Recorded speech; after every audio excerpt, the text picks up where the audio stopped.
Doma Sports Talk worldwide with some news from the world of boxing. So y'all know what time it is. You ain't in a rush to get concussed, baby.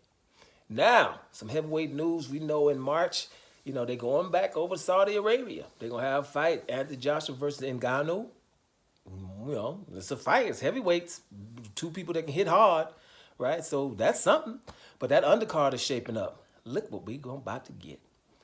You know that Chinese guy. Don't try to act like you don't know it's a big old Chinese guy, weighed 287 pounds from his last fight, right? Southpaw, right? And listen, we saw in his last three fights, Filip Hrgović, who we know is awesome. Let's be real. If we're going to, if you look at judging all heavyweights, you would have to say that Filip Hrgović is one of the better ones, or best, one of the best heavyweights right now. He's about 6'7", 250 himself, right? He had a hard fight with Zhilei Zhang. I don't really know who won that one, but he got the nod. I think a split decision, 1 point ahead or 1 or 2 points ahead. Good fight with Zhilei Zhang. Zhilei Zhang followed that up with beating Joe Joyce twice. The undefeated Joe Joyce, right? Twice. And so Zhilei Zhang is an issue. We know that. Well, look who called him out not too long ago and he got what he wished.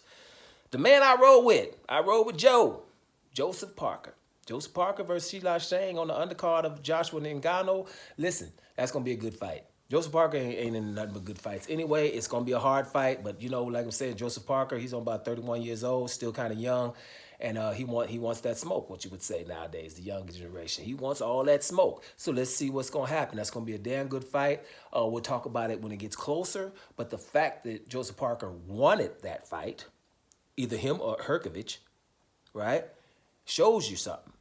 Now, we know Joseph Parker just beat Deontay Wilder, one-sided win.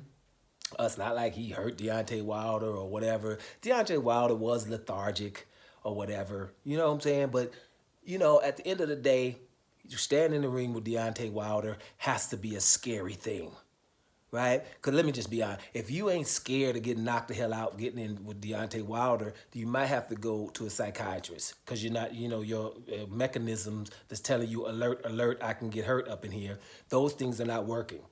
So I know just to get up in there with Deontay Wilder, prepare for that right hand, and to be ready to get in there 12 rounds with him, Joseph Parker didn't do too much offense himself. He was just making sure I'm going to do enough to win these rounds, and he did what he had to do to beat Deontay Wilder. Anthony Joshua is probably the happiest person on the planet that he ain't got to fight Deontay Wilder. So that's off the tables now all of a sudden, even though they both lost 3 fights. But whatever. Joseph Parker ain't sitting on his laurels. He's trying to get busy and fight somebody that formidable with Zhilei Zhang. That's somebody else you probably ain't in a rush to mess with, right? Or as we say here, you ain't in a rush to get concussed. You can probably get concussed messing around with Zhilei Zhang. So guys, we got a big fight because Zhilei Zhang want all that smoke with everybody. And now you're looking at Joe. Joseph Parker want to deal with Zhilei Zhang in March. So let's see what happens. Doma Sports Talk worldwide. And I'm out of here, y'all.